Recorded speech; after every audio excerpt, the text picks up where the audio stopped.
I'm going to share my screen and just let me know if you all can see it. Yeah, it's Yes. visible. Also going to stop my video because internet gets sort of slowed down.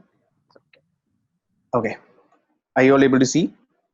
Yes, we can see.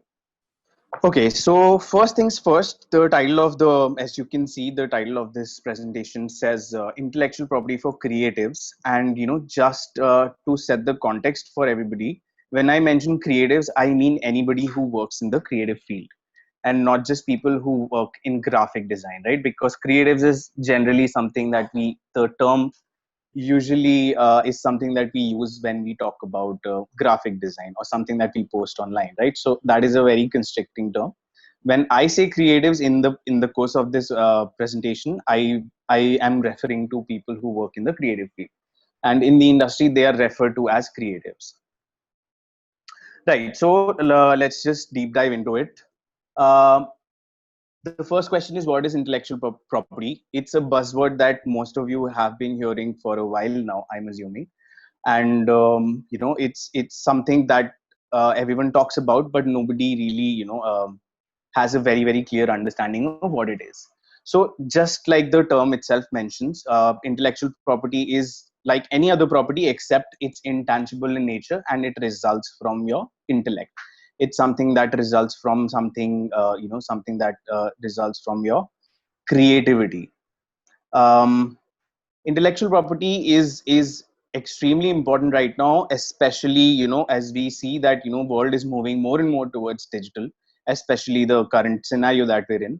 And in the times to come, respecting and enforcing your rights related to intellectual property is going to be extremely important.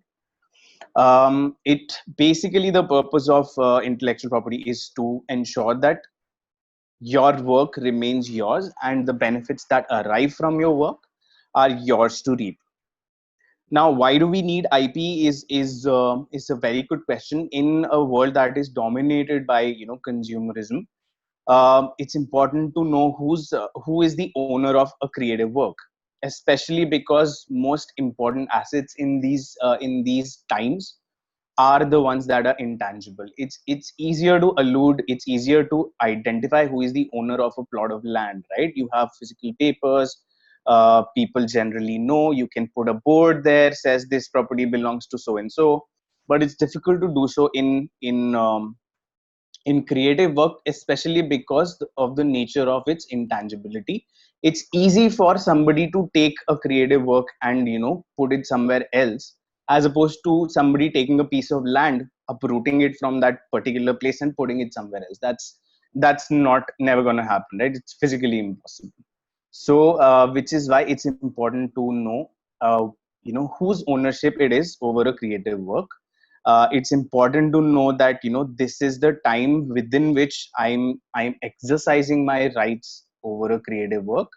And then also understand what are the resulting rights. If I do say that I'm the owner of an intellectual property, what rights do I get over that, and how do I make benefit from them? Now you'll see that this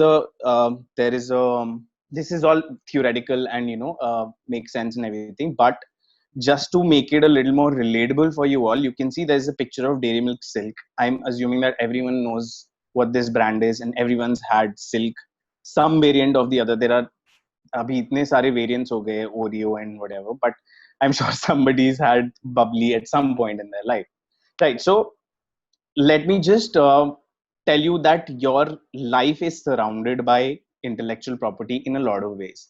And the simplest example is this chocolate. So if you see, there is a term that says Cadbury there, which is the brand of the company that makes it. It's a trademark. There is a term that says Dairy Milk Silk, which again is a trademark. It can also be a copyright. The packaging ka design is an intellectual property called industrial design. The technology that is used to put these bubbles inside the chocolate is another, it can be a patent. The shape of the chocolate, that the bubbly thing that you see, is again an industrial design. So every simple object around you is a house of multiple intellectual property rights. It's just that we need to identify and we need to recognize how these rights function. Okay, so let's just deep dive into this and discuss the types of intellectual property that is out there. So everyone's heard these words. There is patent, there is copyright, there is trademark, there is industrial design, graphical indication, and trade secrets. So now I've divided these into things that I believe are common terms and things that might be new to you. So patent, copyright, trademark, anybody who talks about intellectual property, in order to explain intellectual property only, अगर आपसे कोई पूछे कि intellectual property क्या होती है, तो generally जो answer होता है, मेरा answer तो यही होता है, अरे patent, copyright, trademark ये जो होता है ना, ये सब intellectual property होता है. लेकिन intellectual property is more than just these three things, and the less common things that that are a part of intellectual property India के law में भी, that are industrial design, geographical indication, and trade secrets. The other thing, if you'll notice, there is a sentence at the bottom of the slide that says these types work with each other. The other thing is a common misconception, misunderstanding is that एक type की IP एक चीज में एक ही type की IP होती है, या फिर if I say I have a product called product A, then it is either a patent, it is either a copyright, or it is a trademark or something else, right? But that is not that can be farthest from the truth, so to say, because एक product या किसी भी एक चीज में there are always more than one intellectual properties, right? And generally the protection part of intellectual property is a combination of any of these. It can be one, it can be two, it can be more than it can be all of them, it can be more than couple of them. Okay, now let us go a little bit into detail about each of them. So I have one slide dedicated to each kind of IP, and this is just the most basic information about them, and it'll give you an idea of how these function and how they are different from each other. Okay, speaking of patent, in the legal world, how these properties are recognized basically are by a piece of law, and these piece of laws are called acts, right? So each of these intellectual property has their own separate acts. The patent governing act is called the Patent Act of 1970, and it basically, in the act, it defines various aspects of what patents can be, what can be classified under patents, if you want to register your patent, how to go about it, and other such legal criteria. Now if you read, a patent is a statutory right for an invention in exchange of full disclosure of his invention. Now this is a difficult to understand definition, but I'll break it down for you. Now I'm sure some of you smoke. I'm sure there are people who know people who smoke, and on the box of cigarettes there is this thing which says statutory warning. Now we've never paid attention to what that word actually means, right? Statutory is a term that means defined by law, or directed by law. So anytime I say something that is statutory, it's basically a law that is asking me to say it. So again, a patent, when it says a patent is a statutory right, it basically means that this right is given to me by a law. It's a legal right that I have, as opposed to some rights that are natural to you. For example, human rights. A human right doesn't have to be given to you by a law. The fact that you're allowed to exist is a human right. So just to make it a little clearer as to what a statutory right is. Now moving on to the other parts of the definition. A statutory right for an invention is in exchange of full disclosure of his invention. Okay, to understand this, I'm going to ask you to jump to the last bullet of this, which says criteria. So the criteria of something to be registered as a patent, for example, if you see figure here, which gives you a paper clip, Now, when this paperclip ka patent was applied for, there were four things that were looked for by the patent office. Whether it is novel, which means whether it is a new thing, whether there is an inventive step.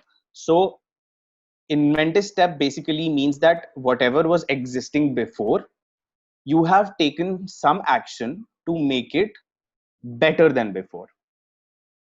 So not only is this new, it also is better than the thing that was existing earlier. So just to give you an example, let's compare these paper clips to staples, the staplers that you use in college or at home. Now, not only is this new because paper clips, let's assume paper clips did not exist before today. So this is new. This is inventive because it doesn't make holes in my paper. There is industrial application because it's easy for me to stack papers, to club them together, to carry them. So there is industrial application, and it is not prohibited by law. So this section, the prohibited by law, basically defines things such as it's a discovery. So discoveries are not patentable, or it's something that is not very obvious, or it is contrary to public nature, something regarding, let's say if you make something that is disrespectful to a particular religion. So those are the things that are prohibited by law. So when we look at this paper clip, we see that all four criteria for registering a patent are met. So therefore paper clip is now a patent. I hope this is clear. Now let's go back to the definition of our patents. So in statutory right for an invention in exchange of full disclosure of his invention. Now, when we say something is new, it is a very subjective thing, right? For somebody, it may be a new thing. For somebody, it may not be a new thing.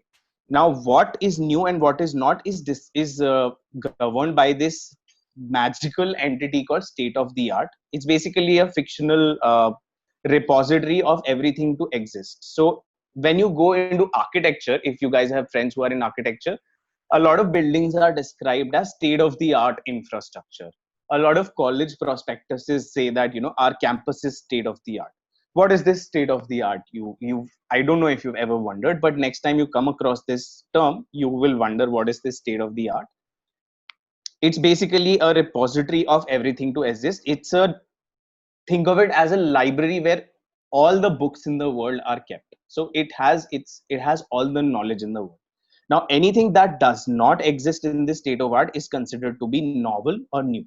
So that is a criteria that patent offices generally, they run things by the state of the art कि ये exist करता है क्या पहले, अगर नहीं करता तो ये novel है.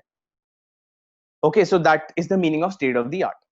Now, infringement is a term that is used for all IPs. Basically means your right has been hampered. मतलब किसी ने आपका illegal use किया है आपके intellectual property का. So this infringement term you will see in all the IPs that we're going to discuss eventually. So how does a patent ka infringement happen?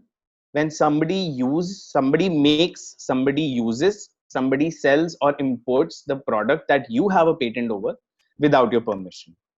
Okay, so if let's say I have the patent for paperclip and I never gave it out to you, let's say Priyanka, I've never given it out to you, and you have been using it, then I can file a case against you for either using, or if you're making similar clips, or if you're taking my clips and selling them under your name, then that is a violation of my intellectual property, and I can file a case against you for infringement of my patent.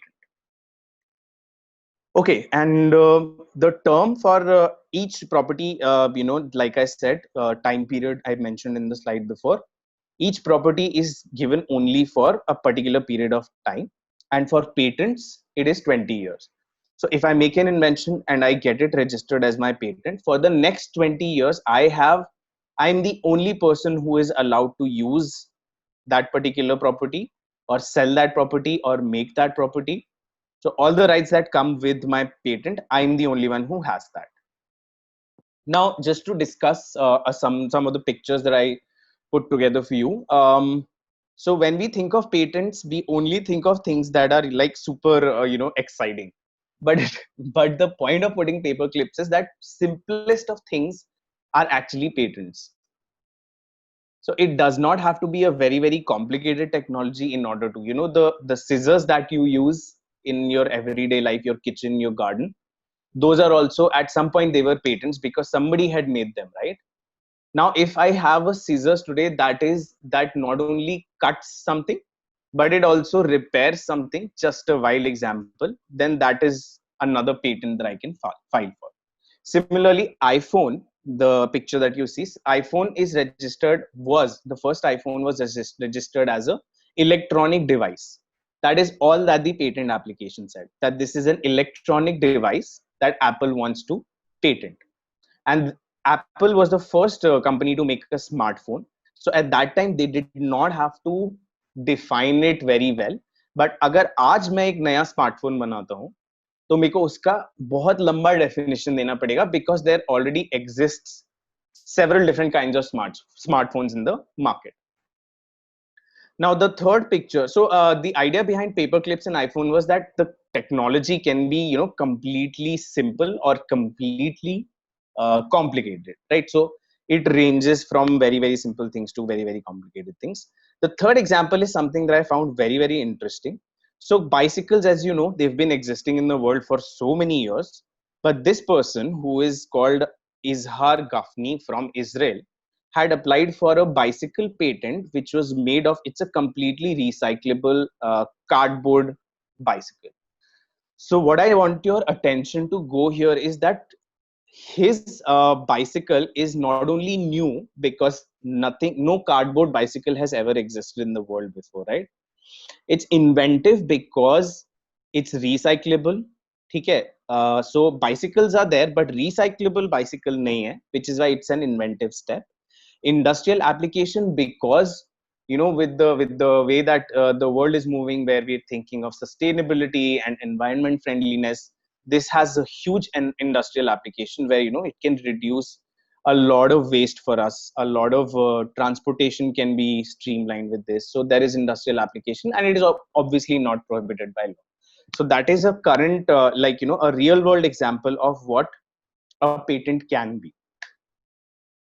Okay, moving on, I'm going to move to copyright. Copyright is one intellectual property that is most relevant for us as designers, as people who work in the creative field, for teachers, for that matter, for colleges. I think copyright is the most important intellectual property for all of us. So, as the definition says, written or published works, which can be either books, it can be songs, it can be films, it can be web content. So, things that you see on your website that are written. It can be artistic work, which can be digital or traditional, where you use paint or you use Photoshop or you use Illustrator. So all of that comes under artistic works, and it also works on computer programs. So those of you who understand coding is basically written words, it's just in another language, right? So computer programs are also considered under copyright. Now, simple enough, right? I mean, everything that is creative, whether it is a written word, whether it is a sound, whether it is a picture, it's all a copyright. Now, the things get a little interesting here when we say that copyright is an inherent right. And a lot of people, a lot of students that I have are a little confused as to what this part of it means.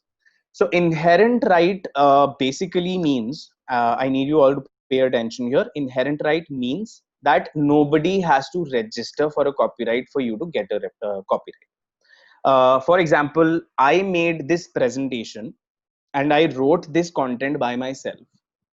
So I already have a copyright on this. Okay, so if I write, a poem today, then I already have a copyright on that. Anything by virtue of existing, कुछ भी चीज अगर आप करते हो वो इन 4-5 category में अगर फॉल करती है तो आपके पास उसका कॉपीराइट है. This is the basis of copyright, that this is an inherent right. You don't have to go to a copyright office to get your copyright registered for it to exist. Okay. Now the third point says registration optional and advisable. Okay, so one thing that I would like you all to know here is that a lot of these rights, intellectual property rights, are enforced in a code of law, which is the case with all rights actually, but वो थोड़ा complicated हो जाएगा आप लोगों के लिए. So what I'm going to simplify here this as is, आपका copyright आप enforce करोगे कोर्ट में जाके अगर किसी ने आपका copyright infringe किया है. So for example, I'm going to take one person here. Can somebody say their name out loud? Anybody? Sushmita. Hi, Sushmita. Thank you. So let's say Sushmita has made a drawing today, and it's a very nice drawing. It's very famous. Everybody in college loves it. And I happen to be visiting your college. मैंने सुष्मिता का drawing देखा, and I loved it. So I went home and I copied it. या फिर मैंने उसका picture ले लिया सुष्मिता की ड्राइंग का, क्योंकि वो बोर्ड पे लगा हुआ था, और फिर मैंने सबको जाके ये बता दिया कि ये मेरा ड्राइंग है, और मैंने उसे बेच दिया. So how will anybody know कि उस पे किसका राइट था, सुष्मिता का या मेरा? उसके लिए हम जाते हैं कोर्ट. नाउ हम सुष्मिता ने देखा कि ये जो है तरुण, ये आया था कॉलेज में, इसने मेरे उसकी पिक्चर ले ली और इसने बेच दिया, बट ये तो मेरा कॉपीराइट था क्योंकि ये तो मैंने बनाया था. So Sushmita will go to a court and Sushmita will say कि तरुण ने मेरा कॉपीराइट इन्फ्रिंज किया है, right? So the court will, how will the court know any better? Court में आप जाओगे तो they will ask for evidence. They will ask Sushmita to prove that the copyright exists with her. Okay, so Sushmita will say कि जब मैं बना रही थी तो मेरे फ्रेंड ने वहां पे पिक्चर लिया था मेरा बनाते हुए. So here is a picture of me drawing that particular artwork, and it's half done. So it's a work in progress picture, which and the court will look at the date of that picture, and they will say, okay, in August 2017 Sushmita was drawing this picture. And then the court will ask me, Tarun, आप बताओ, आप क्यों कहते हो, आपके पास क्या proof है कि ये आपका कॉपीराइट है? तो मेरे पास कोई प्रूफ नहीं है, क्योंकि मेरे पास एक ही पिक्चर है उस आर्टवर्क का जो कि मैंने 2018 में लिया था, right? So then the court will know that I've been infringing Sushmita's copyright. So then Sushmita can get money from me, or any money that I've made from selling her artwork, I will have to give to her. So then the court will decide what remedy they will ask me to give to Sushmita for infringing the copyright. Now, why I told you this story is to talk about registration optional but advisable. सो अगर सुष्मिता ने अपना सुष्मिता के पास option है कि या तो वो अपना कॉपीराइट रजिस्टर कराए या तो नहीं कराए. सुष्मिता ने डिसाइड किया कि वो अपना कॉपीराइट नहीं रजिस्टर कराएगी. उसके बाद मैंने उसका कॉपीराइट कॉपी कर लिया, एज इन मैंने उसका कॉपीराइट इन्फ्रिंज किया. तो फिर सुष्मिता को 10 चीजें दिखानी पड़ी कोर्ट में जाके कि मैंने यहाँ पे ये किया था तो इसने मेरी पिक्चर ली थी, जब मैं ये ड्रॉ करी थी तो मेरी मम्मी ने मुझे बोला था ये हुआ था. So basically she will have to give 10 things to the court to say that this is my copyright, as oppose to had Sushmita जब उसने अपना 2017 में उसने अपना आर्टवर्क बनाया था, उसने वहीं पे जाके कॉपीराइट रजिस्टर कराया होता, तो वो बस कोर्ट में जाके रजिस्ट्रेशन सर्टिफिकेट दिखाती कि मेरे पास मेरे कॉपीराइट का रजिस्ट्रेशन सर्टिफिकेट है. तो कोर्ट को इनिशियली ही पता चल जाता कि कॉपीराइट सुष्मिता का है, तरुण का नहीं है. So Tarun will have to pay Sushmita this and this amount, which is why we say that registration is optional but it is advisable. Because अगर आपका कॉपीराइट इन्फ्रिंज होता है, so the first and the simplest way to enforce your copyright is to go to a court and show them your registration certificate. But the important thing to remember here is that अगर आप अपना registration नहीं कराते हो, इसका मतलब ये नहीं है कि आपके पास उसका copyright नहीं है. Your copyright is still there, it's just not registered. Okay, I hope that is clear. Thank you, Sushmita. Infringement, like I said, infringement is basically anything that is used without my permission. And the piracy jo aap we all were there when we used to download movies from the internet, or we used to get these series or DVDs from local stores jahan pe wo copy karke paste karke aapko de dete the koi bhi movie, right? That is also an infringement of copyright. Now how much time does it happen for? सो अगर मैंने आज क्या date है, इस Wednesday September 9th, if I've made an artwork today or if I've written a poem today, then मेरे life time तक, the time that I'm alive, I have the copyright over it. And then when I die, उसके next 60 years तक people who are my next of kin, और जैसे मैंने अगर if I say Sushmita is owner of my copyright from today, और if I right it in my will के मेरे मरने के बाद सुष्मिता के पास मेरा कॉपीराइट होगा, सो 60 इयर्स तक सुष्मिता के पास मेरे मरने के 60 इयर्स बाद Sushmita will have my copyright over that poem. Okay, most important for IP for creatives, I've already told you. Then author versus first owner. Okay, so another thing that is very very important to know here, guys, is that there are two terms that are mentioned in the Copyright Act. One is the author, one is the first owner. So author तो मैंने आपको बता दिया, anybody who makes something is the author, and they are the owners of the copyright. But let's say that, okay, so for example, I work for Left Right Mind and I make something, I make a design, तो उसका copyright owner कौन होगा? क्योंकि मैं तो left right mind के लिए काम करता हूँ, right? So they pay me for working for them. I have an employment contract with them. So who will be the copyright owner in that case? The answer is Left Right Mind. My company will be the owner of my copyright. So here the difference is author versus first owner. So Tarun, even though he's the author of a digital of an artwork, the first owner of that copyright will be Left Right Mind, the company that I work for. Similar is the case for you guys. Anything that you design in the course of your studies, Arch Academy will be the first owner of your so for example, Sushmita has made a project which is very nice. She's written every word of that project. Now Sushmita will be the author of that project, but the copyright will be held by Arch Academy. I hope that's clear. Okay, so that is the difference between author and first owner. Anything that you do under under somebody else, the copyright for that particular thing rests with whoever you're working for. Wow, this is a lot of information for you guys. I hope this is all clear. I hope I'm making sense. I hope I'm audible. Everything okay? Yes, sir. Yes. Yes, sir. Okay, great. Thank you. Okay, so now we move to moral rights and performers rights. So अगर आपने देखा होगा YouTube पे बहुत सारे लोग हैं जो कि cover songs बनाते हैं. I think there is a very famous singer called Sanam Puri.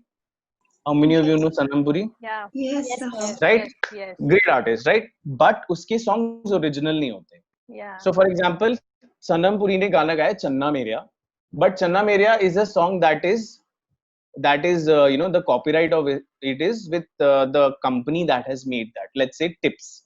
So if Tips has released that album, the copyright for that particular song rests with Tips. But Sanam Puri ने कर लिया और उसके ऊपर case भी नहीं हुआ. How is that possible? Right. So for a lot of musical works especially, there are some things that the copyright law allows, which is called the performer's right. So if I tomorrow decide to perform Channa Mereya, I have the right to do so. उस case में आपको कोई copyright infringement नहीं हो. ठीक है, ऐसे ही radio के लिए ब्रॉडकास्टिंग राइट्स होते हैं. So when you see Radio Mirchi पे चन्ना मेरेया बज रहा है, why will Tips not file an infringement lawsuit against Radio Mirchi? Is because Radio Mirchi has a broadcaster right to play that song. So understand the meaning of intellectual property. It's a big thing, but the purpose of intellectual property is not कि लोग किसी चीज का फायदा ना उठा पाए, right? अगर मान लो Channa Mereya is a beautiful song, right? Everyone likes it. But imagine if copyright law did not allow anybody to listen to it except when Tips was playing, right? तो अगर आप मूवी देखने जाओगे तभी आपको वो गाना सुनाई देगा. ना तो आप वो गाना गा सकते हो, ना वो आप गाना रेडियो पे सुन सकते हो. So that would be a boring world, right? So this is why copyright law allows certain activities, because it's in the interest of public. So there are several of these rights. One of them is performers rights, one of them is a broadcaster right. Now, what is moral right in that case is, so for example, Arijit Singh is the author of that song, right? He's the one who has given his vocals. Now, in this particular scenario, Arijit Singh is the author, Tips is the first owner of copyright, and Sanam Puri is the performer. Now, Sanam Puri has changed the lyrics of the song, or let's say Sanam Puri has made the song about, what are the lyrics here? Um, okay, so somehow he's changed the lyrics, just say song ka pura meaning change ho gaya, right? It was a sad song, now it is a happy song. Now, Arijit Singh has the right to tell Sanam Puri कि तुम ऐसा नहीं कर सकते, क्योंकि जब मैंने ये गाना गाया था ये गाना सैड था. Now it is my moral right that you cannot change this song. So understand what is happening here, right? So moral right is the author's right to keep some of the things in a particular copyrighted work intact, because it is what gives meaning to that work, right? So in the previous example, if Sushmita had made an artwork of a flower, and I make that flower with a smiley, so it's a very lame example, don't take it, matlab, this is not a very very pertinent example, but you will know what I mean. Sushmita has the right to say कि नहीं आप मेरे artwork के साथ ऐसा नहीं कर सकते, even if you're a performer. So you have the right to perform it but not change it, right? And moral right is the author's right to keep the work of art similar to what it is, right? It's a little complicated. I hope I'm making sense, but any questions regarding moral rights, just note them down and we will take them at the end of the session. Okay, so moving on, copyright societies. So for example, copyright societies are basically these organizations that work with, so for example, there are 50 singers who are writing songs and performing them, and these are not people who have the means to who don't understand copyright law or who don't know how to protect their work. So this is an organization that will say, okay, all 50 of you come to me, I will file the copyright for you, आप मुझे थोड़ा सा fees देना, और बाकी जितने भी proceeds वगैरह होंगे, जो सॉन्ग के पॉपुलैरिटी की वजह से पैसा आएगा, वो मैं आपको इसमें से फीस काट के दे दूं. So these are copyright societies. They basically file copyrights on behalf of other members, and then they charge a nominal fee for doing so. Basically it's a win-win situation for everyone, right? Okay, I'm sure you guys have a lot of questions regarding copyright. Keep them, write them down, and I'll be happy to take them at the end of this. Just some examples of pictures, the pictures that you see on this thing. Reservoir Dogs. Sorry, Reservoir Dogs is a very famous, it's a very famous movie in Hollywood, जिसका remake बना था कांटे, but कांटे के director producers ने reservoir dog से permission नहीं लिया था. So then there was a lawsuit regarding this, and Kante producers had to pay a lot of money to the producers of Reservoir Dogs for copying their artistic work. Similarly, Tips and Wink Music had, so Wink Music is a streaming platform, as we all know, and they have contracts with a lot of music producing companies, right? Venus and Tips and Sony Music and whatnot.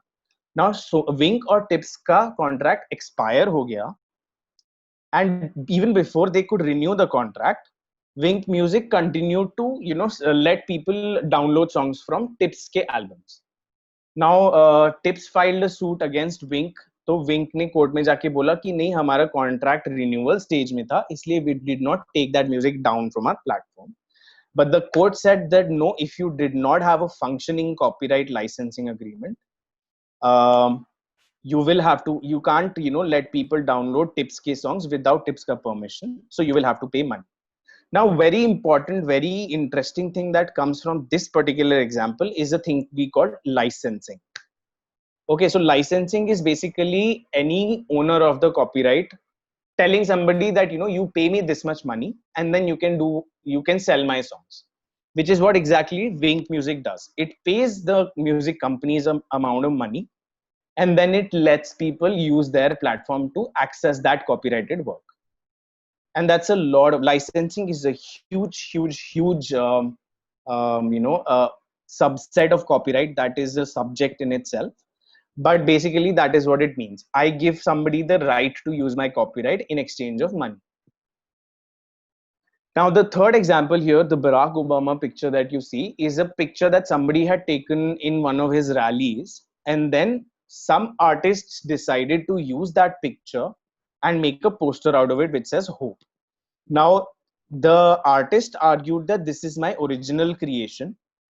And it's just Barack Obama ka face is Barack Obama ka face, no matter where you take it from. But the court said कि नहीं, इस आपके artwork में और इस picture में बहुत ज्यादा सिमिलैरिटी है.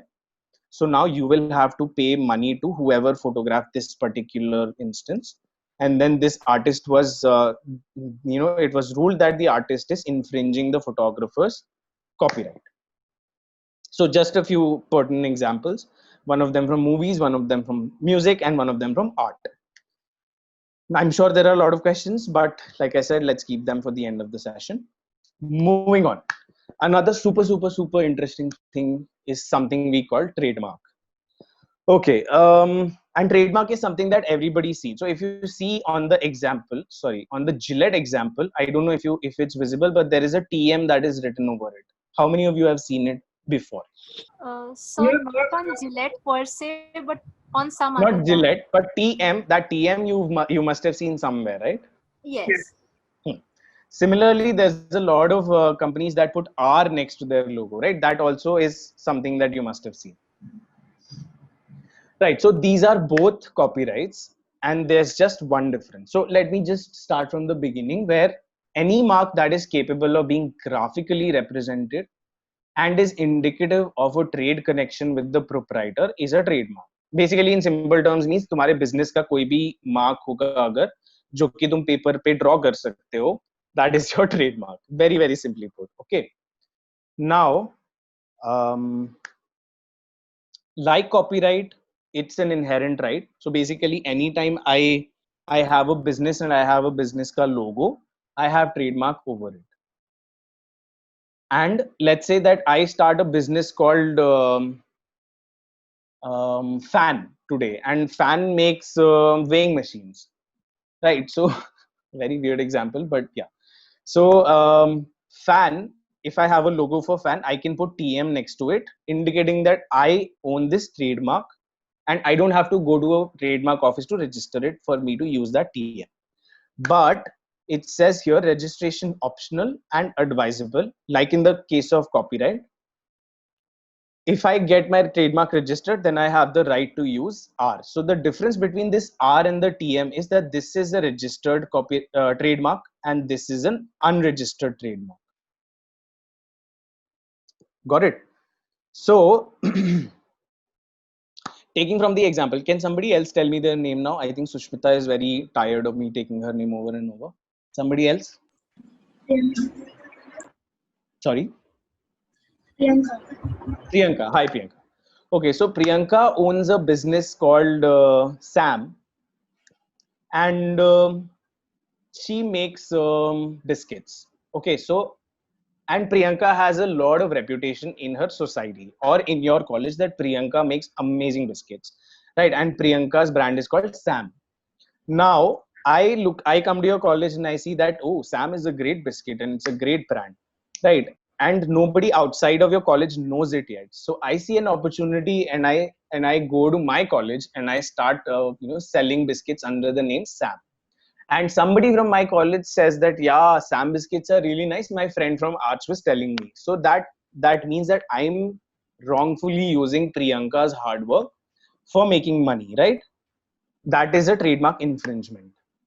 Now, in this case, Priyanka, if her trademark is not registered, if let's say Sam uses the letters TM over the logo, then Priyanka will have to go to the court and say that, the first time I made this logo was this, the first time I sold a biscuit ka packet with my brand on it was in 2017. And, this guy had put a review on social media and he had tagged me. This picture is from 2018. And I will not have any of these because I have been infringed. I don't have any of these rights. So court will say, yes, Priyanka, you have the trademark, and Tarun is supposed to pay you for whatever wrongful gains that he has made. As opposed to if Priyanka had gotten Sam registered in 2016 when she started the brand, then she just needs to go to the court and say, this is my registration certificate. Tarun is wrongfully using my rights, my brand, and Tarun is supposed to pay me money. So that is the difference again between registered trademark and unregistered trademark. It's just it's easier to enforce your right when your trademark or your copyright is registered. Now the third point in this slide says passing off an infringement. Infringement, as we all know, is the wrongful use of somebody's IP. Now, because there are two kinds of things here, which is registered trademark and unregistered trademark, there are two kinds of infringement that has happened.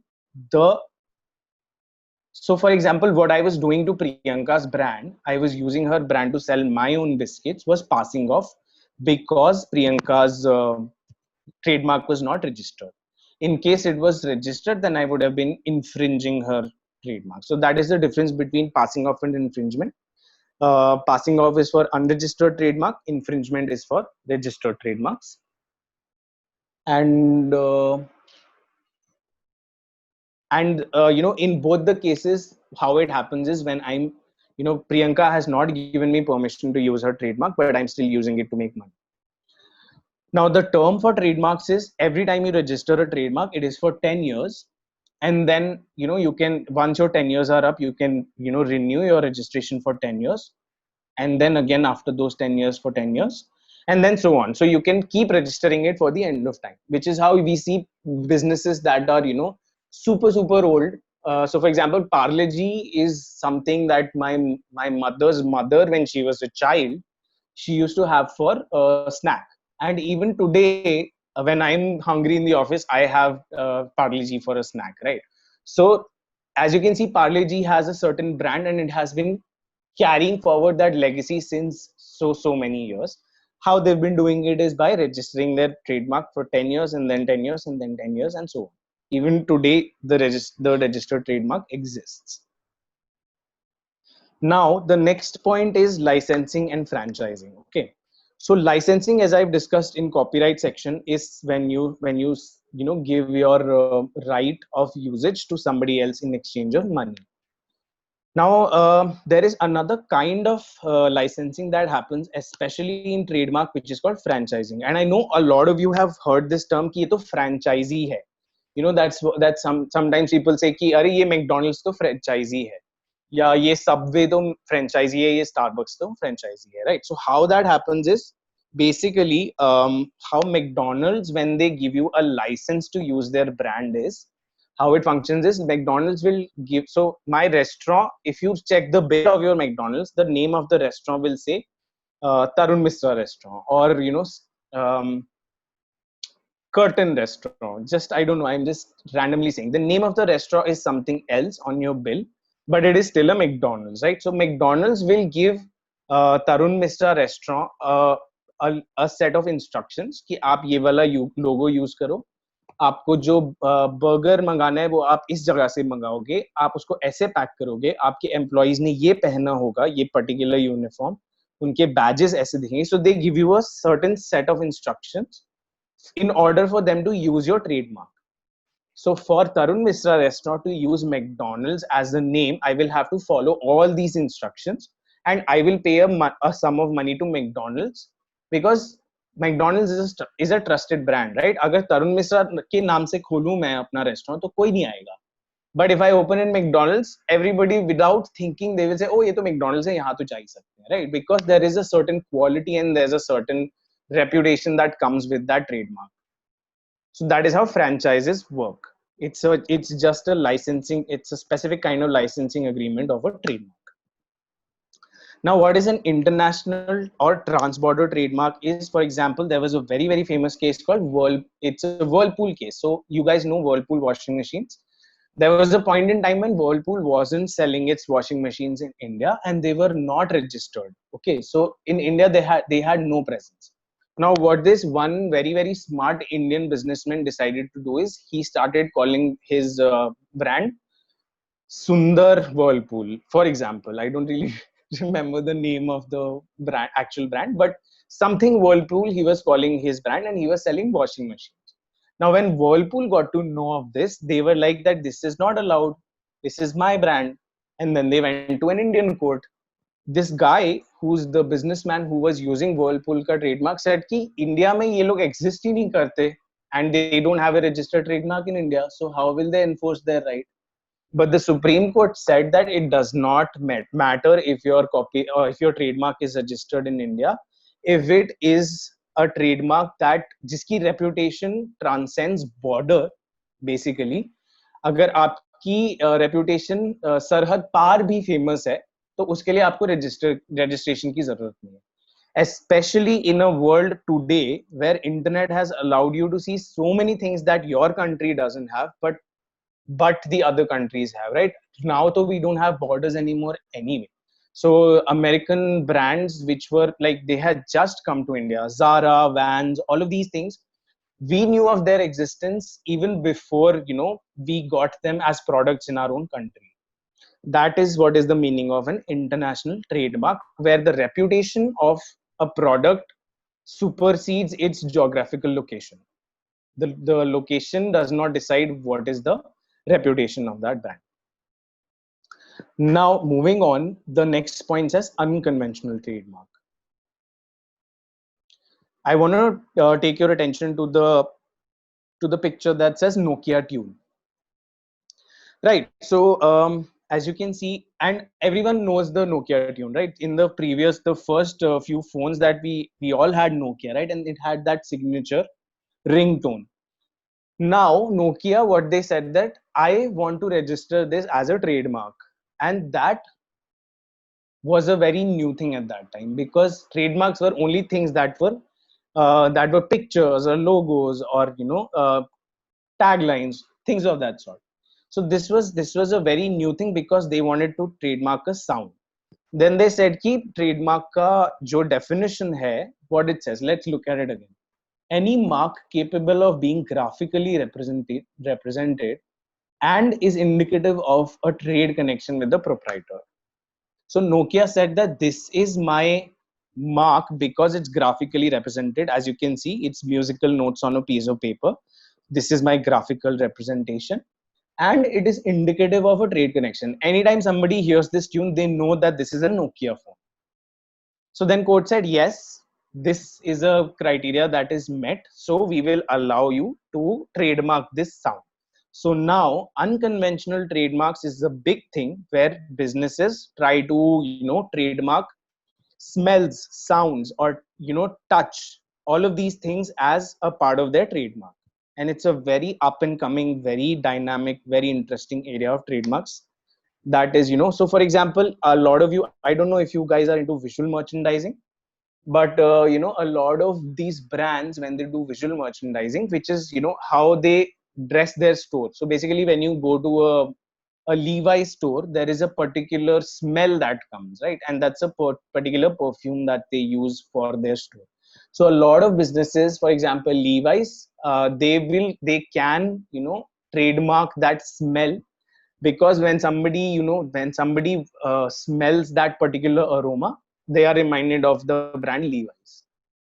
So that is what we mean by unconventional trademarks. Then we come to collective and certification marks. A lot of you must have seen ISO certification hota hai. Then there is ISI, then there is hallmark for jewelry. So that those are called certification and collective marks, and they are also a part of trademarks. So hallmark, the organization, they give you a certification mark, but they are also for the business that is hallmark, that mark is a trademark. That hallmark wala jo symbol rehta hai, that is a trademark for that particular business. That concludes the trademark bit for us. What time is it? It's already 1. Wow. Okay, good. I think I'm going to rush through these certain few slides, which are not the most important kind of IPs. What I wanted to spend most of our time is on patent, copyright, and trademark, because these are super important. Okay, next we come to industrial design. Industrial design is basically any drawing that is applied to an industrial article. So for example, the shape of a Coke bottle, the Parker pen ka, this particular, the pin, these are not copyrights or trademarks, because they are. So for example, if something is produced by an industrial process 50 times, it loses its copyright and becomes an industrial design. So for example, if I make a new pen with a specific kind of pin, and I make it in, I obviously will make more than 50 copies of that pen for selling, right? So then I need to protect that pin cut design as an industrial design. And this is a separate act of the Indian, Indian IP regime, which basically defines this particular thing. So feature, shape, configuration, pattern, etc., which can all be, a part of industrial design. The term is for 10 plus 5 years.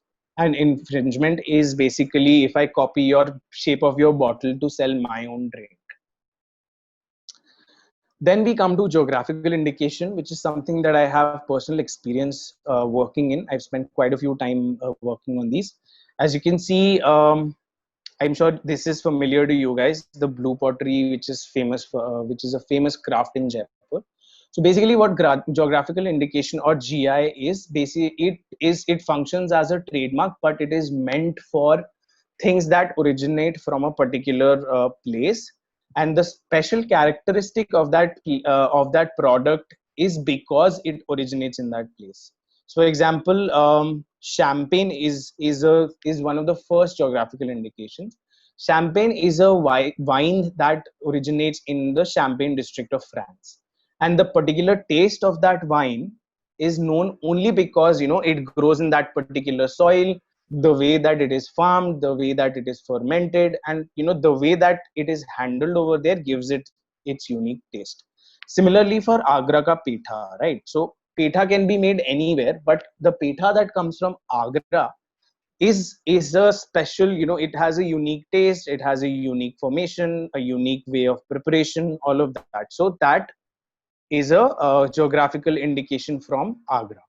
Now how GI works is that it's one of these one of the very few intellectual property that is held by a group of people and not an individual or a company, right? So anybody in Agra who has been practicing the art of making petha for a few years, generation by generation by generation, they will be named in the application for geographical indication, and they will be a part owner of that GI. So they will have a legal right to produce that particular petha and sell it as Agra ka petha. Similarly, we have hapus from Maharashtra. I'm forgetting the name of. I think it's Nagpur, but I'm not sure.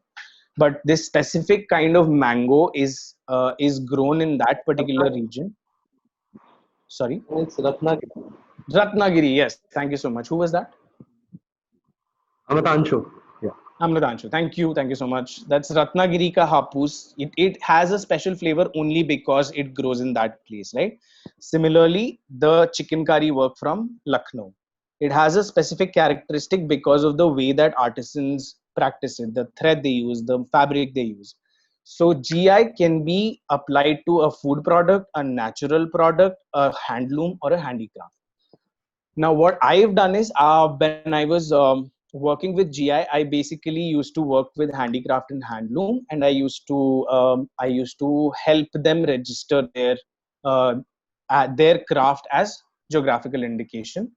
So a lot of these people, they don't have the knowledge about what GI is, first of all, and if they do have the knowledge, they don't know how to go about it. So there is a specific criteria that you have to follow to apply for a GI. So what I did was I wrote a handbook basically, which gives them step-by-step rundown of how to, what to do for your application, how much money you need to give, whose names you need to write, where do you have to go, where do you have to apply, where is the registration office. So that handbook basically defines it all for handicrafts and handlooms. And if they read the handbook, they can basically follow the steps and apply. The term for geographical indication is 10 plus 10 plus 10, like in trademark. It has to be renewed every 10 years. And the infringement also works as the same as trademark. So if somebody is selling their mango, calling it Ratnagiri Hapus, the organization that handles GI for Ratnagiri Hapus will go and file a case against those people for selling this thing. The last bit of our presentation talks about trade secrets. Basically, it's not an IP in itself; it's a collection of IP. So basically, it's meant for competition. So the formula for making Coke, basically, they say that it's such a big secret that only three people in the entire company know, the top management, and at the same time, these three people are not allowed to travel in the same flight. So if these three people die at the same time, the formula dies with them, and the written part of the formula is kept somewhere very very deep in a vault somewhere in Alaska or something. But I don't know how many of these are true. Actually, it's just something that is folklore about the company. But that is what trade secret is. Basically, it's a combination that I use, combination of intellectual property that I use to protect my preparation or my intellectual property. So for Coca-Cola, the recipe itself will be a process patent. The recipe for Coke will be a process patent. It can also be a copyright on the written part. It can be, a geographical indication, because no, it's actually no, that can't be. But you know what I mean, right? It can be a lot of different IPs together, which forms that trade secret. Similar, that is a trade secret that they guard with their life. And the second point, if you see in this presentation, says IP audit, which basically means that there is this. So for example, you have financial audits in companies, right? Similarly, in big companies you have IP audits also, which basically see how well your intellectual property is protected. And then they tell you that this part can be copyrighted, this part can be trademarked, this part can be patented. So that is the job of an IP auditor. Similarly, the trade secrets also involve things like non-disclosure agreements. When you guys start working, you will know, when you go to work in an organization, they get you to sign a contract which basically says that any information that you hear inside the or learn inside the company, you cannot go and you cannot say it to the outside world. Basically, it has to do with sensitive information. All in all, that is the purpose of trade secrets, to protect sensitive information of a business. Now, the last slide of this is just random things that I had, I missed out on the earlier slides. They're not directly related to the things that we discussed, but they are also important to know. The first thing being, ideas by themselves are not protected. So, for example, if Aishwarya or Sushmita, sorry, Priyanka, I'm sorry, I forgot her name. Priyanka, Sushmita are talking, and Priyanka has a business idea which she tells Sushmita ki, "Arey, I want to start a business which sells, biscuits in the shape of leaves." And Sushmita actually goes and starts that business. Priyanka cannot file a suit against Sushmita for stealing her idea, because copyright or no kind of intellectual property will protect your idea. It's only when Priyanka has written that down on paper, and Sushmita has taken a picture of that paper, or she has read that paper and she has made something. So that representation can be protected by Priyanka and not anything else. The idea itself is not protected. The second thing is fair use. It's a very, very important doctrine for creatives to know. Basically, any intellectual property which is copyrighted can be used for a transformative purpose. And there are some purposes that are defined by law, which is, you can either comment upon something, you can criticize something, you can parody something. For academic and research work, it's allowed for you to use a copyrighted work. And for recreation purposes, recreation, and by that I don't mean fun wala recreation. If you have a copyrighted work and you recreate it in the way that there is a definite amount of effort that has gone into it. It's governed by this thing called sweat of the brow doctrine, but that's too complicated for right now. But in some cases, recreating an artwork or another copyrighted work is allowed. Now, what is important to know about fair use doctrine is that it's not a 1-0 game, right? It's not black and white. If I do this, it's not infringement. If I do this, it's infringement. So it's always a tricky game which the court essentially decides कि हाँ ये infringement नहीं था, हाँ ये infringement था, right? So you always have to be careful, and in any case it's always a good practice for creatives to credit the author. So for example, if I'm using somebody's work in my college presentation, it's good practice for me to sort of name that this is original work is by this and this person, right? So that kind of makes a lot of difference in terms of respecting the copyright owner's rights. The other thing that you will come across a lot is called Creative Commons. Basically, it's an international organization that allows you to use any copyright work for any kind of purpose. So commercial use is a big kind of a question mark in terms of copyright. So for example, if I use an existing artwork for my own purpose, I make it and I hang it on my wall in my room, that is not a copyright violation. But if I use it to make something that I'm going to sell, that is commercial use, and most copyright owners will prohibit people from using their work for commercial purpose. You can't make money out of something that I've personally done, right? That is the principle behind it. Creative Commons, what it does is it's a group of people who basically register your trademark, or sorry, register your copyright for you. But they also say that we want people to use this because we want free information for all and all of those things. So let's not forget that these are not copyrighted works, because everything is, but there is a license for free commercial use, anybody can use. So there is a website called Unsplash, if you guys are aware. It's a very nice site for really high quality images, and I personally use it a lot. Unsplash has really high quality images from professional photographers, but it is free for commercial use and it is governed by this license, Creative Commons license. Now, the last point that I want to discuss is domain names. In the world of internet, it is just as important to protect your particular website, right? Because website in today's times is an asset for a business. Now, if my website is called tarunmisra.com and Sushmita decides ki Tarun Misra is going to be a very big business in the coming times, so I'm going to buy this domain, and you buy domains online. So Sushmita buys my domain and says that when the times come, I will sell it to Tarun Misra for a lot of money. That is called hoarding. Okay, so that is called domain name hoarding, and it's an illegal activity. So Sushmita can be held responsible, and she will have to hand over the domain and some money to me in the time that comes.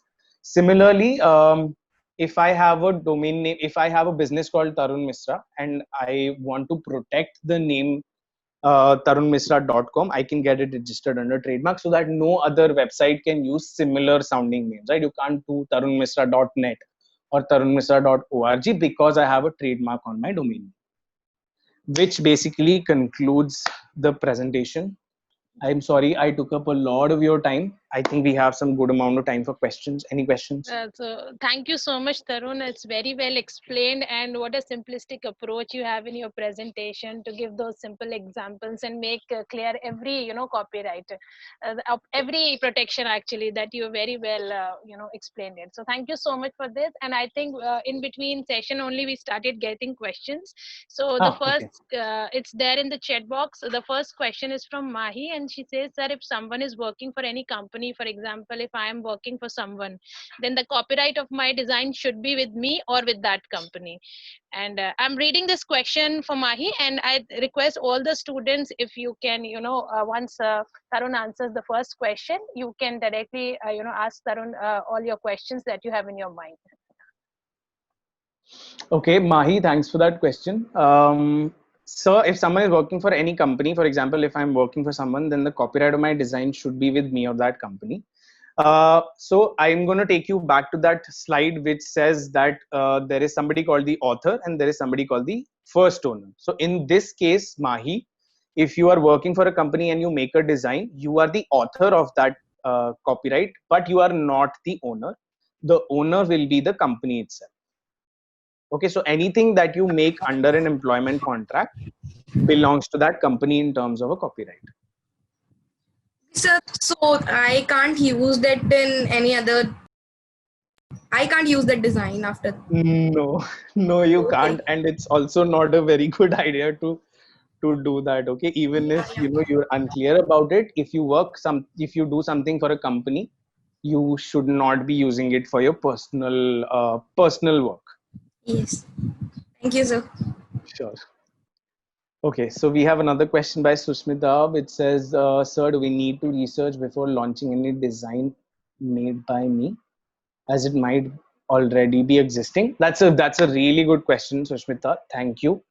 Uh, no, I would say no, because that way nothing original will ever be produced, right? I mean, if you keep researching before you make something, and then it turns out that something similar already exists, and you scrap your idea, that way nobody will ever be able to produce anything, right? So if you have an original idea and you are certain that this is the original idea that you have, my suggestion would be to continue working on it.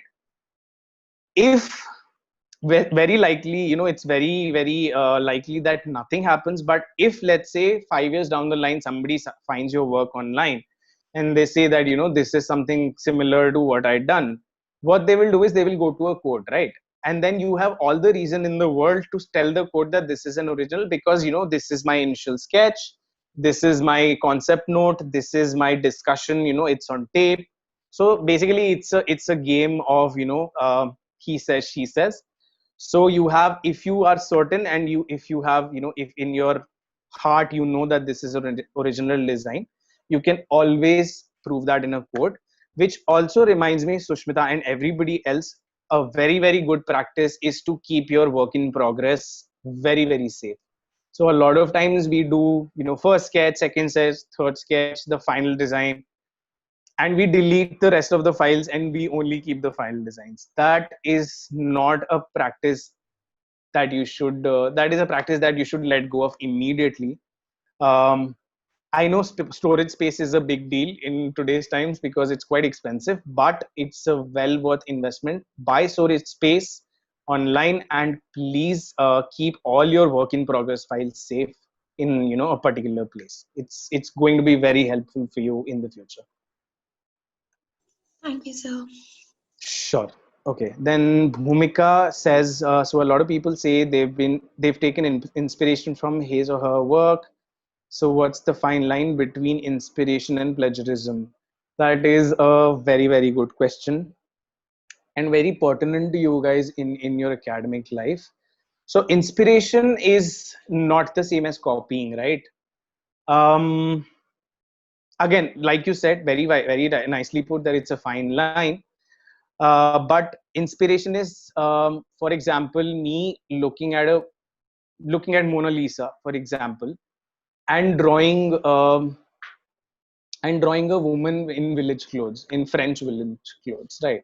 And that is my interpretation of that subject, as opposed to me looking at Mona Lisa and copying it word to line to line. I trace it and I make it, and that is what we call plagiarism, where there is. Okay, so one thing that you all must know, that there is very rare that something is an absolutely original work of art or anything, because there is so much information in the world.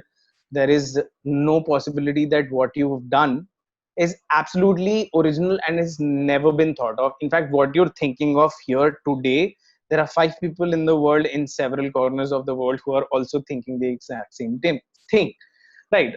So but that shouldn't stop you from thinking about it, like I told Mahi, right? So um sorry, I told one of you.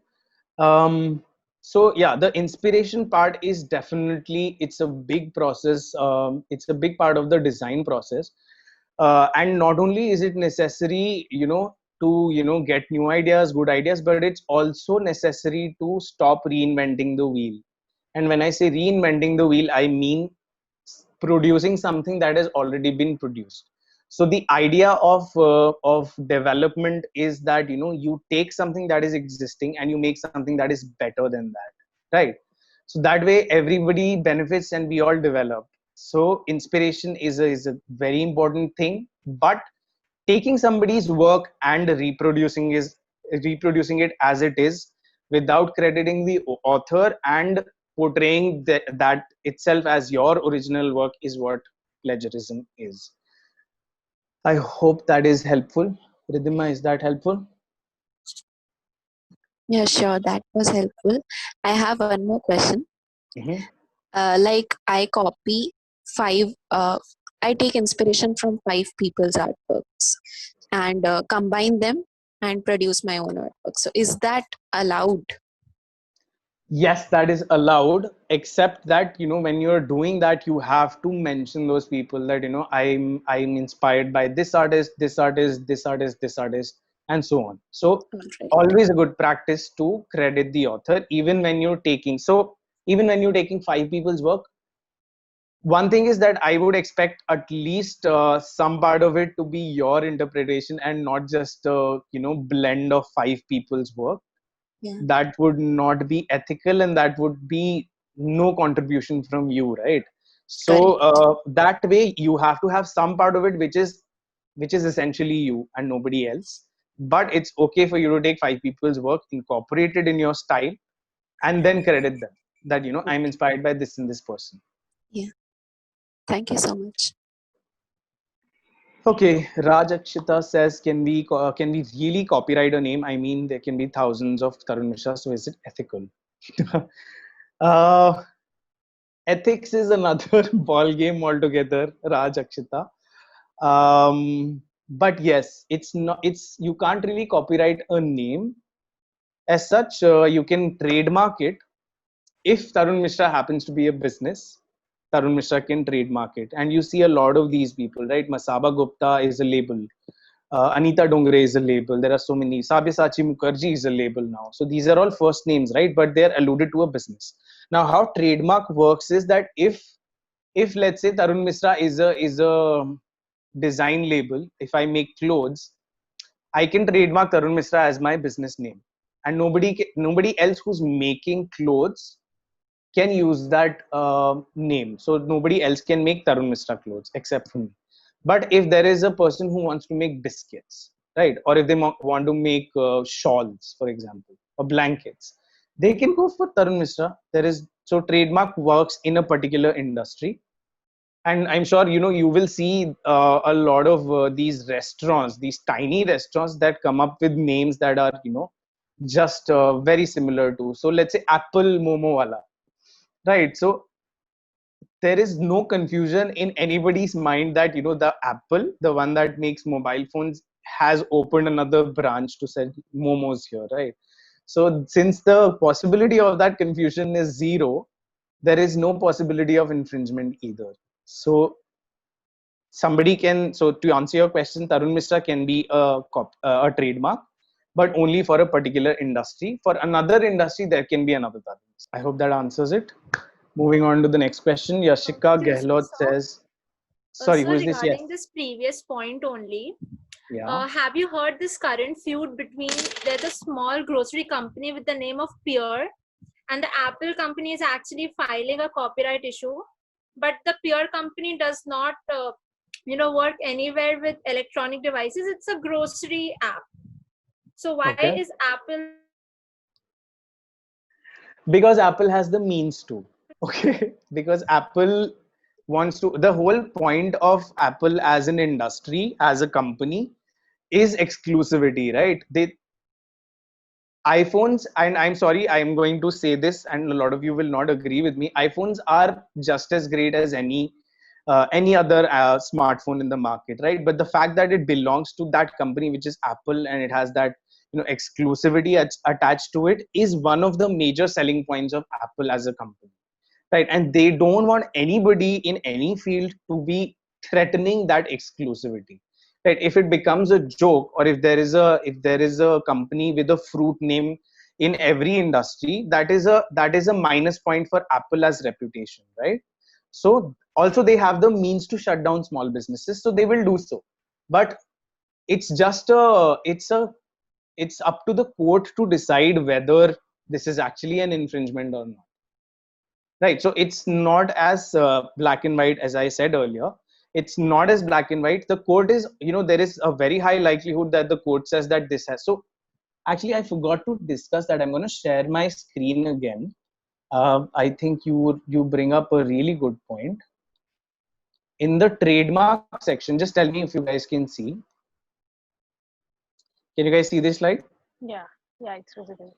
In the second example where it says Star Priya Coffee, this was a case filed by Starbucks saying that, you know, they are copying us, their logo is extremely similar to ours, so this should be an infringement. This is a Chinese company, the Star Priya, this thing. So the court actually ruled that this is not infringement because, so they said that, you know, there is an image of a goddess. So they said that when did you have, you know, when did you have an exclusive right over goddess imagery? It's not the same goddess as you, it's not drawn in the same style. So the fact that there is a star symbol, which is a generic symbol, anybody is free to use it. The name Star is also a generic name, anybody is free to use it. So basically the court ruled that Starbucks will not, this is not an infringement of Starbucks, this thing. So to your point, this is a very, it's a very subjective thing, whether, you know, it's an infringement or not. And in most cases courts do take the side of small businesses, because this is a form of company bullying by big businesses, right? Starbucks has the means, Apple has the means, and they can spend a lot of money in litigation, but small businesses can't, right? So that hope that answers your question.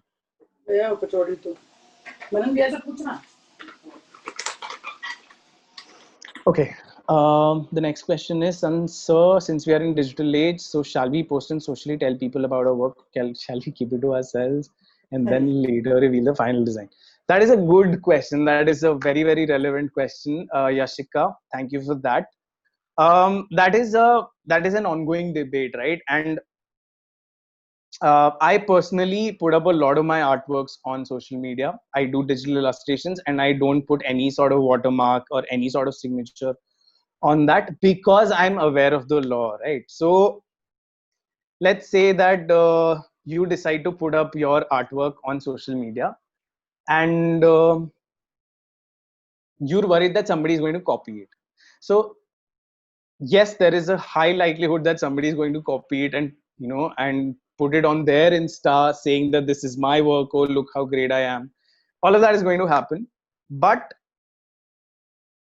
what I've seen is there is a lot of activism around crediting the owner on social media right now. So there is the authors' rights are very big on social media right now, and more people are getting conscious about crediting the original author and not using somebody else's artwork. In fact, just today I was reading this Instagram artist's post where, you know, somebody other artist had said that, you know, you have copied my work. So it turns out that he hadn't, and they both had used the same reference. So the artist who was saying that you've copied my work, she issued an apology saying that yes, this is not my work, and it was an honest misunderstanding. So all of these things do happen, but that shouldn't stop you from sharing your work with the world, right? I mean, the whole purpose of art is for it to be appreciated. If you make something extremely powerful and you keep it to yourself, is it really powerful, or is it just you? I mean, what is the point of such a work having so much power and for it to not be shared with the world? Coming back to your question, shall we keep it to ourselves or reveal the final design? I answered that. But so, for example, if somebody is using my work on their social media platform, and then they start making money off of it, right? They start selling prints of my work. In that case, I will have the right, and I will come to know, because internet is as you know, things that happen on the internet are never lost, and sometime or the other things always come up, right? So I will find out if somebody tells me, or if I do my own research, and if somebody is making money off of my work, I can file a case against that person. I can take him to court, say that, you know, this person is wrongfully using my work to make, you know, commercial gains. In which case the court will, again, like I said, the court will ask me to furnish proof of my this thing. So I do most of my work on my iPad, and I have a detailed record of each stage of my artwork, and I also do a time lapse. Automatically it happens on the software that I use.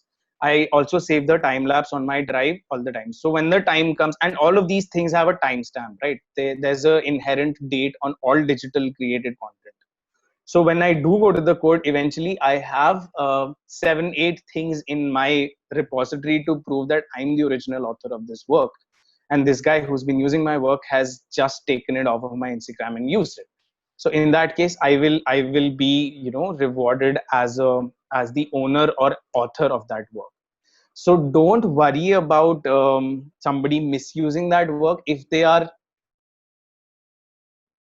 using it for just likes, I think that's sad. Because, you know, people will go to anything, any lengths today to get likes on social media. But I mean, क्या ही हो जाएगा उससे, likes मिल भी गए तो क्या होगा, right? So that is my understanding of it, that if they're doing it for likes, let them. It doesn't say anything about who I am as an artist. I'm secure about my talent and my work. So that's that. So I hope, Yashika, that answers your question. It's a very personal opinion. You don't have to follow it, but that's Yes, basically my sir. stand on this. I got my answer, sir. Thank you so much. Okay, sure. Okay, we have one more question. Actually, we have several. We have two more questions. Okay. Ashi Mishra says, with respect to licensing, songs can play in the background of a TikTok video. TikTok licenses all the songs that you see on their platform. They buy it from the respective copyright owners. And not about YouTube, they might, sorry, TikTok video and not get copyrighted, but on YouTube they might. I'm sorry, I'm not able to understand this question. So is this because the company as in YouTube, not everyone gets copyrighted? Also, in case the author of a copyright without any information, the copyright be given to next of kin. Oh, that's a lot of questions in one go. Let's take them one by one. I already answered. TikTok buys songs for their video productions.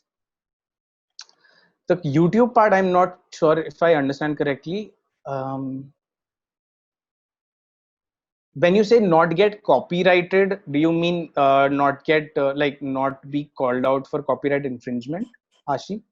No, actually, sometimes they have to put their video down or it gets demonetized, but then it does not happen to everyone. That's an area that I don't have a lot of expertise in, unfortunately. TikTok is not my area of expertise, but you can find out, and if you find something super interesting, I'm happy to, you know, take you through it. If you are not able to understand the, you know, technicalities of it, we can discuss that. That's not a problem. But I'll also find out. I will forward it to Komal, and, you know, maybe she can discuss it with you. The second part of this question is, so is this because of the company as in YouTube and not? So YouTube has no licensing agreements with anybody except for some channels like Weibo and stuff who buy stuff from the respective artists and their labels. So Weibo releases a lot of original content, right? So Weibo has a very firm, very detailed licensing agreement with the publishing houses, these music labels, as we know it. And then because there is unrestricted access on YouTube, people misuse those things and, you know, do things that are not. So piracy is a big concern on YouTube, and it's also very difficult to check because of the huge amount of users on YouTube. So there is a possibility that the videos that you're seeing on YouTube are not licensed, this thing. But what I've seen as a practice on YouTube recently is that, you know, a lot of people who use other songs credit the author and the label, and they say that, you know, rights not owned by me or copyright does not own by me, I'm just using it for. So that sort of sorts it out for the creator, that this is not for commercial purpose, I'm not making any money off of it, I'm just using somebody else's. This is the artist, this is the work, this is my interpretation of that song. They make videos or they make, you know, alternate versions, all of that thing. So that is where that comes from. The third question is also, in case the author of a copyrighted work dies without any information. Okay, so that is a thing that is governed by an entirely different piece of law called succession laws. So succession laws basically decide what happens to your property in case you die intestate. And intestate, I mean when you don't have a will when you die. So if you have a will, that is well and good, you know, everything gets sorted, you've decided what goes where. But for the purpose of people who die intestate, there is an entire piece of law depending on their religion. So for example, Hindu succession law is a separate piece of law. Muslim succession law, Christian succession law, all of these things, they decide what happens to your property in case you die without a will. And for those purposes, intellectual property is also treated the same way. So there is a monetary value attached to your intellectual property, and if you die in the state, it will be treated as a. So for example, it's like a company, right? If I own a sole proprietorship company, that is also an intangible piece of property, right? I mean, there is you can have an office, you can have a number of employees, but that is not my company, right? That is my office and my employees. A company is an intangible concept that has this much value for me, right? So this similarly, this one intellectual property also functions where this is a property that I have and it has this much value. It is divided in two people. So for example, I have three children, and my property is to be divided equally amongst three, and I have only one thing to my name, which is an intellectual property of $1 billion. Then it will be divided into three, and the rights of that intellectual property will be distributed among my children. That is an example. Okay, sir, Okay. I get your point. Yeah. Cool. Yes, somebody has shared an example of corporate bullying, Mashable. Yeah, this is the one that you were talking about, I think, Ashi. Komal says, what can be done if my work is registered by someone else as their work? You can challenge that registration, Komal. The court has so there are several ways to do that. If you want, I can give you a rundown of how to do that separately, because that is a different discussion altogether.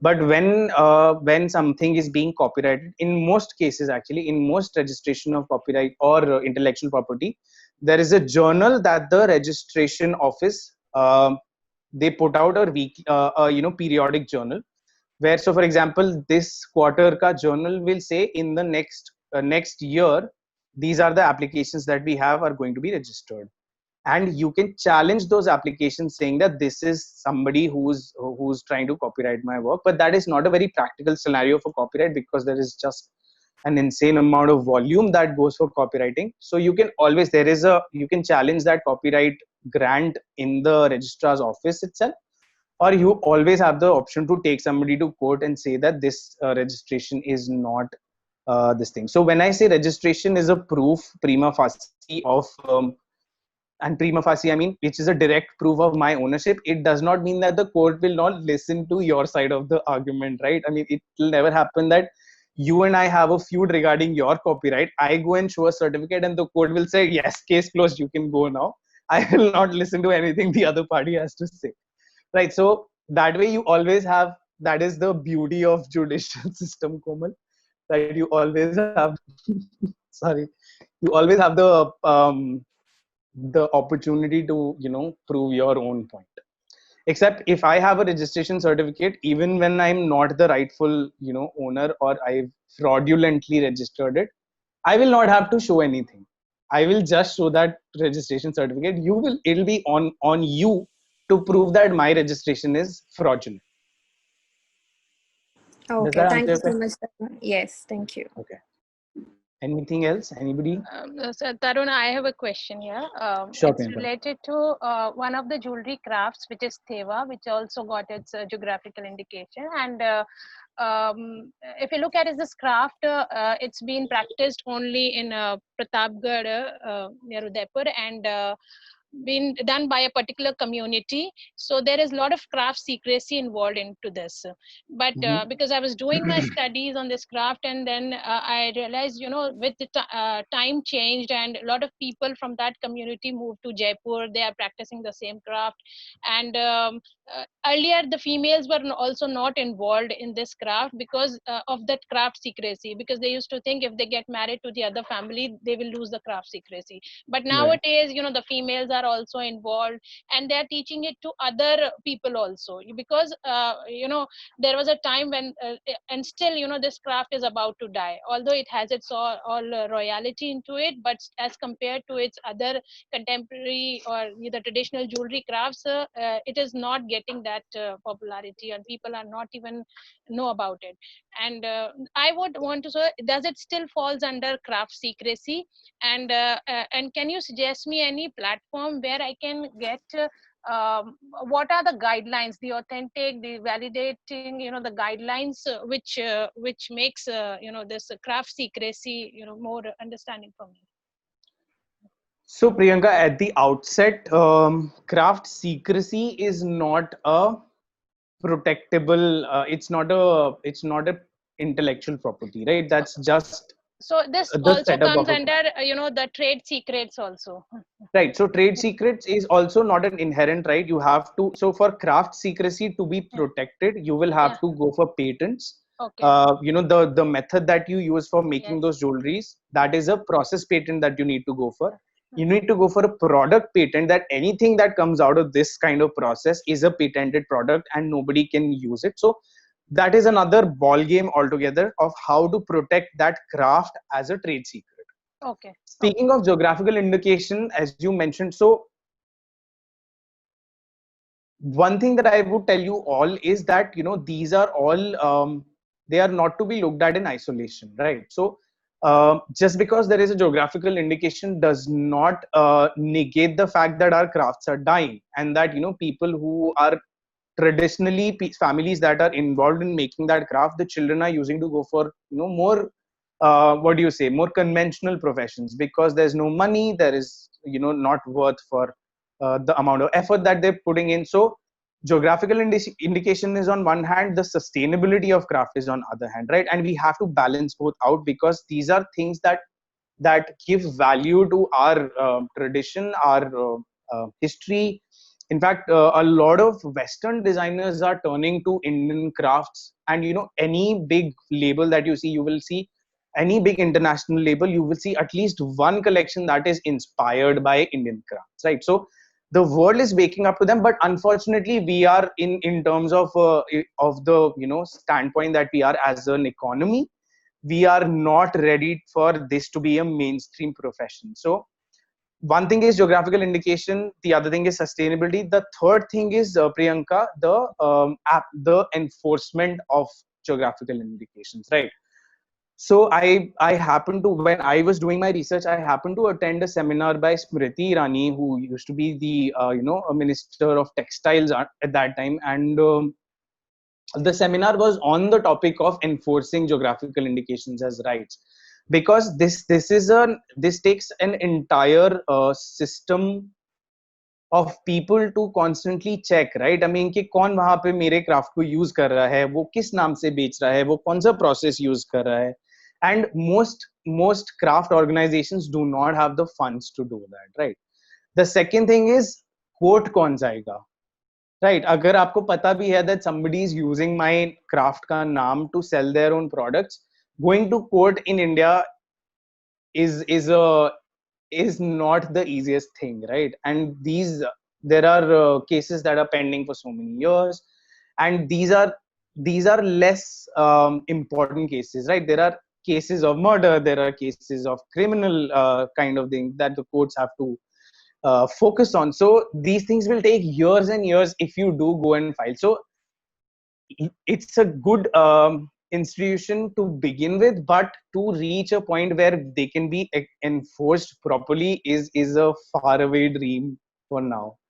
So that is those are the three things that I had for you as a reply to what your question was. Yes, and if you can just suggest me, like, if there is any forum or any uh, reference where I can actually read more about what are the standard guidelines that are meant for craft secrecy or trade secrets. If you can refer some Yeah, of I them. will have to find that. I don't think I've ever come across this term only. Craft secrecy is something that I've heard for the first time from you.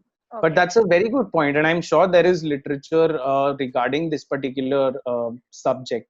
It Yeah. sounds very interesting. I will do some research. I will get back to you. Thank you so much. And the only point of taking this craft is, not people have not even touched upon this craft in sort of, documenting it. Yes, you can find some of the articles, but not in a complete book format. So that was my objective So also. what you can do, Priyanka, as a starting point, you can go to the GI website, Indian Yeah. GI website, Yeah, and they yeah. have all the GIs that have been registered so far. There is a Yes, number yes, and there yeah, is yeah, a yeah. application Yeah, form that you can download and read. Yeah, yes, I've checked it. Yeah, like how many things have been given GIs, that I've checked it. Yeah, so I'm sure if this is a GI status, if it has been given to this Teva jewelry, then Yeah. I'm sure there is an entire document Okay. defining the craft Okay. somewhere in the repository. Okay. Yeah, sure. Thank you so much. Okay, sure. Hi, Okay, we have Tarun. one more question. Hi, I'm just going to read what Jitendra has to say because he's written this quite a while ago. In 2015, and then I'll get back to you. Sorry. In 2015, I was working for a photo story. I wanted to use the song and music track from Indian Ocean Band. I wrote a letter to them asking for, didn't got any reply. Then when I use it's in my video, can they make me pay for it? That is very cute of you to worry about.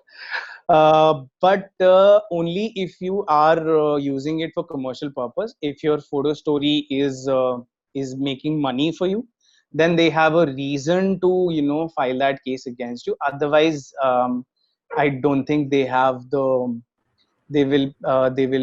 have any problem regarding this. Sir, actually, I was not using for any commercial use, but it was presented in a film festival, and the photo story I got one award for it. So it got published in a newspaper. So that is why I was worried about it, that in future if they can, but I never used it They for a commercial can, use. but so like I said, Jitendra, it's not a black and white thing, right? It can go either way, Okay. but chances are that if you're doing it for just a recreational purpose, it's Yes, not making you any absolutely. money, and also you have given credit to them. So one of the things that Yes. courts take a lot of notice of is whether you are portraying a particular piece of copyright as your own work, which is not true in your case, right? So you're saying that this is an Indian Ocean song that I am using, so the proper credits and everything are in place. So I wouldn't worry about it if I. I've given proper credits. Perfect. Yes. That's a good Thank you. practice in Thank you. general. Okay. Somebody else had a question. I'm sorry. You can go Yes, now. this is Shivalika. Yes, Shivalika. What's up? So you and me, we're two different people. We reside in two different countries. We invent, let's say, we invent a solution to something, or let's say we just invent a bag with similar, forms.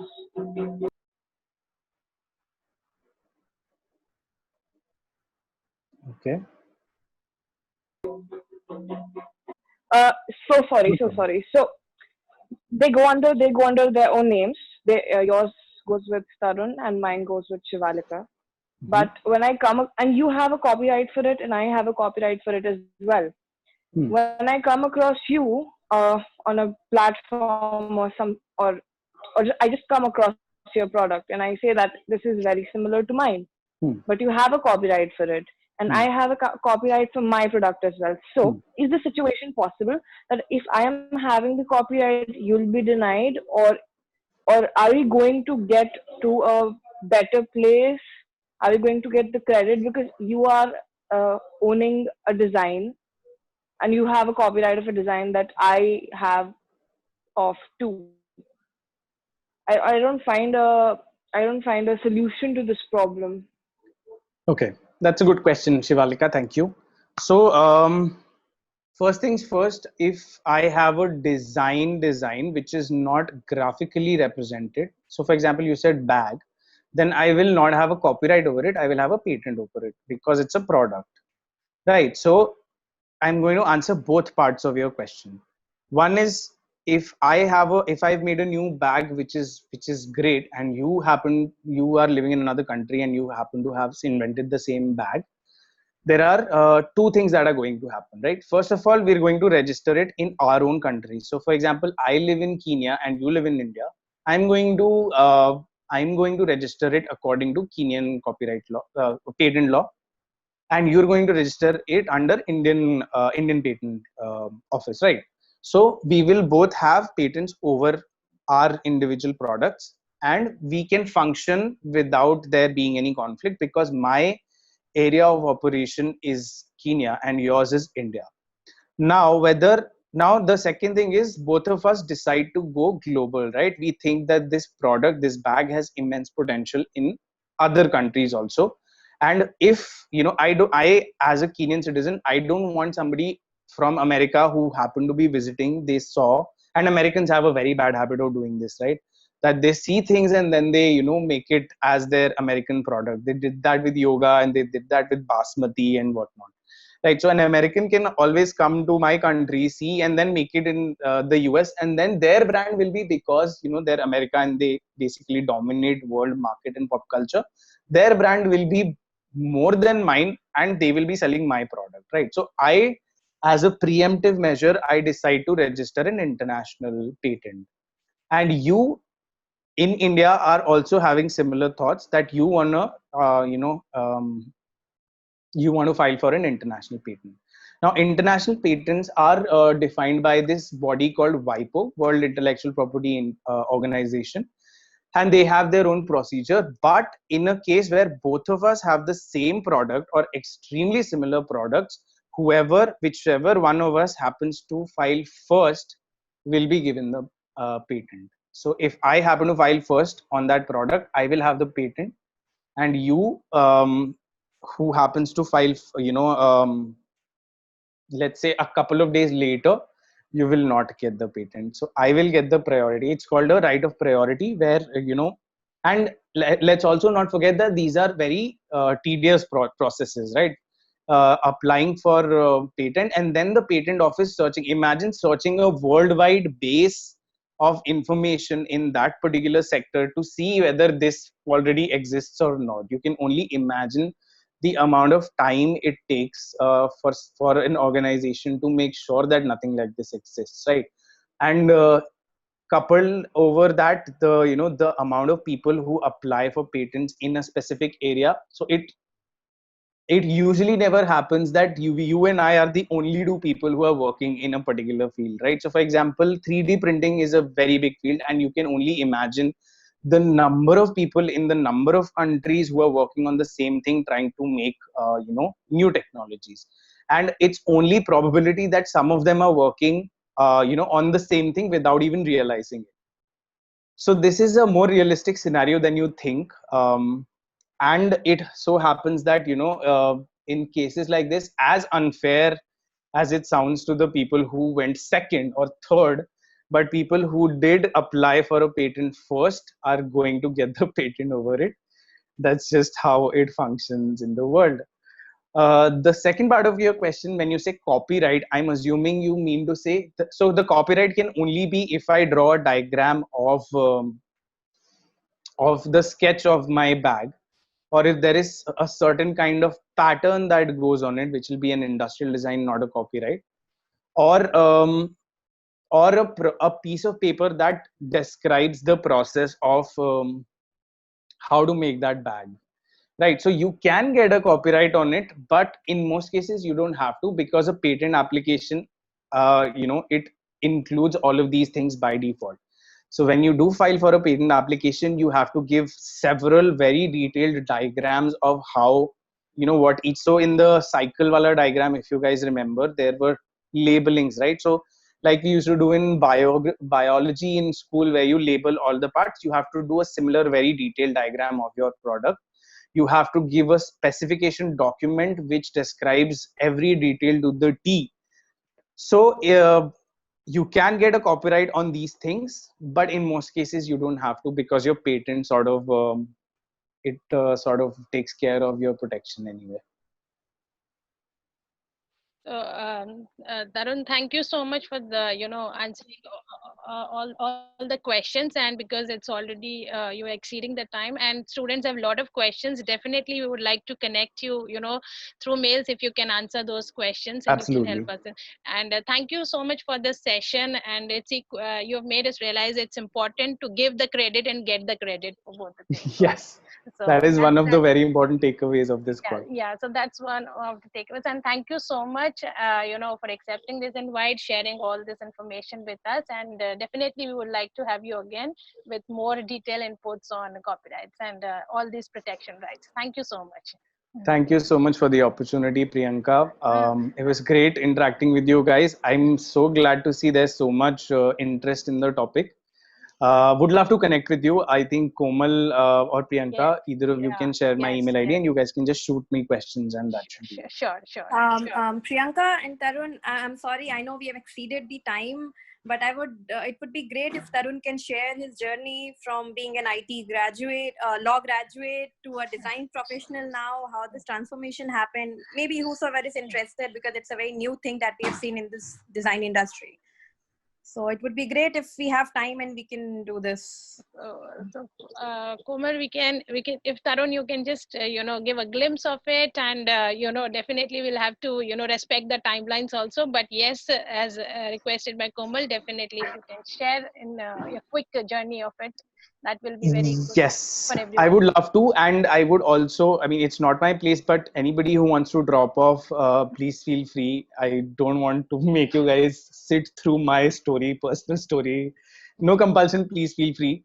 But in a nutshell, I would say I started I went into law school because I wanted to. A lot of people think that it was maybe parental pressure or something else that led me to it. I was genuinely interested in the art, right, in the art of being a lawyer, and I still am, right. I mean, it's not that I've switched careers so I don't like it or something.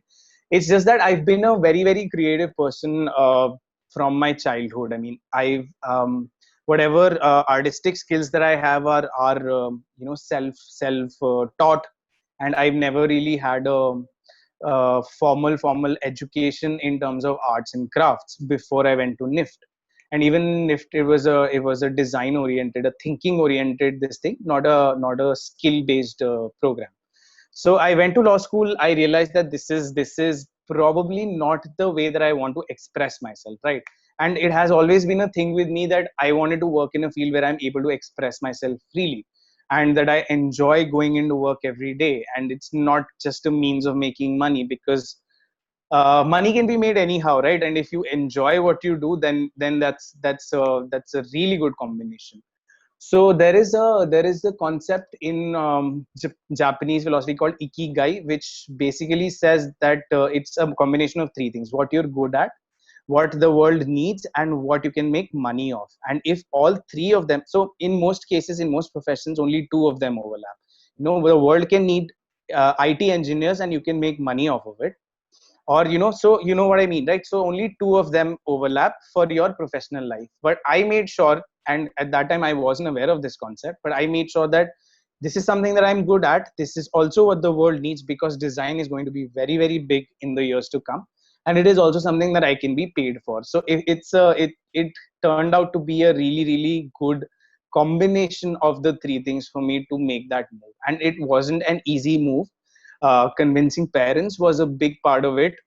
They were obviously worried that what will this person do, because he's already spent so much time and money in this particular education, and now he's not even going to use it. So that part of it. Then I also had insecurities around the fact that a lot of people who were in NIFT masters with me, they were design grads, right? And I had no idea whatsoever about how the design field functions. So I worked extra hard. I made sure that everything they knew I already knew, and also then I also made sure that I knew more than them, right? So one thing that I would suggest you guys is to keep in mind that creativity is not a one way process, right? It's not a process that gives you output only. It is just as much about taking things in. So watch a lot of movies, listen to a lot of music, look at a lot of things. Social media is a very very powerful tool in your hands to absorb, right? And there is so much out there that you can absorb. There is so much out there that opens your mind to different things. Movies particularly is a very important medium to learn new things. So that's what I did. I watched a lot of things. I read a lot of books. I listened to a lot of different kind of music. So that sort of, it all culminated towards the way that I express myself and what I want to say when I'm expressing myself.